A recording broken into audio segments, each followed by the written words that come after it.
आता तुम्ही लक्षात घ्या, तुमचे सेव्हिंग्स जर होत नसेल ना, तर तुमची पश्चिम दिशा ही प्रॉब्लेम मध्ये आहे.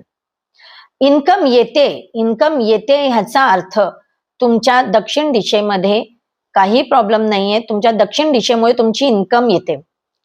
तुम्ही जॉबला आहात, तुमचे वर्किंग स्किल्स चांगले आहेत, तुम्ही एज्युकेटेड आहात, तुम्हाला प्रमोशन मिळते आणि पण तुम्हाला त्याचं कन्व्हर्जन सेव्हिंग्स मध्ये किंवा वेल्थ आपण म्हणू शकतो करता येत नाही. आता वेल्थ म्हणजे काय, की आपण म्हणतो ना, मी FD केलं, SIP केली, किंवा आम्ही काही प्लॉट घेतला आहे, किंवा आम्ही अजून एक्स्ट्रा काही कमर्शियल शॉप्स घेतले, ते रेंटमध्ये ठेवलेले आहेत, तर आपण त्याला वेल्थ क्रिएशन म्हणतो. म्हणजे प्रॉपर्टी गेन्स म्हणा, किंवा प्लॉट गेन्स म्हणा, किंवा इन्व्हेस्टमेंट्स की ज्याच्यातून आम्हाला प्रॉफिट्स मिळतील.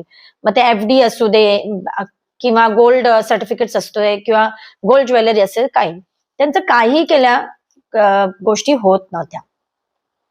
तर ही प्रामुख्याने दिशा दिसते आपल्याला पश्चिम. जेव्हा आपण नोकरधारा माणसांसाठी बघतो तर ही पश्चिम दिशा आहे. आता यांचे पैसे कुठे अडकत होते का, तर नाही. इथे मनी ब्लॉकेजेस नाहीये. समजून घ्या, पैशांचे पण खूप 3-4 प्रकार आहेत. लोकांना वाटतं एकच फायनान्शियल प्रॉब्लेम्स म्हणजे आता मी पश्चिम दिशाच बघू का, तर नाही. फायनान्शियल प्रॉब्लेम हा मूळ काय आहे ह्याचं मूळ समजून घेणं तुम्हाला गरजेचं आहे. इथे व्यक्ती काय बोलला, जातक माझ्याकडे आला तो काय बोलला, ह्याच्या प्रश्नामध्ये आमचं संशोधन असतं. तो मला म्हणाला की आम्हाला इन्कम सोर्स चांगला आहे, आम्हाला इन्कम चांगली येते, आमचं प्रमोशन होत आहे, पण आमची सेव्हिंग्स होत नाहीये, आमची वेल्थ क्रिएशन होत नाहीये. तर प्रामुख्याने आपण पश्चिमेची नैऋत्य बाजू आणि पश्चिम दिशा म्हणजे WSW आणि वेस्ट अशा 2 दिशांकडे आपण लक्ष देतो. आता इथे अजून एक प्रश्न असा येतो की जो दुर्लक्षित करू शकत नाही. आता इथे त्यांना लोन घेण्याची वेळ आलेली आहे घर घ्यायला, बरोबर आहे. आता हे घर घेताना पहिला ते कुठल्या तरी दुसऱ्या घरामध्ये राहत होते, बरोबर आहे.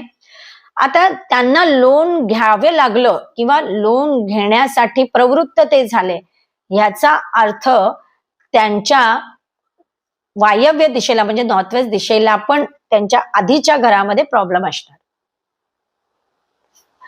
लोन घेणं हा तुम्ही जर 80-20 म्हणजे 80% कॅश भरता 20% लोन घेत असाल, दॅट इज कम्फर्टेबल.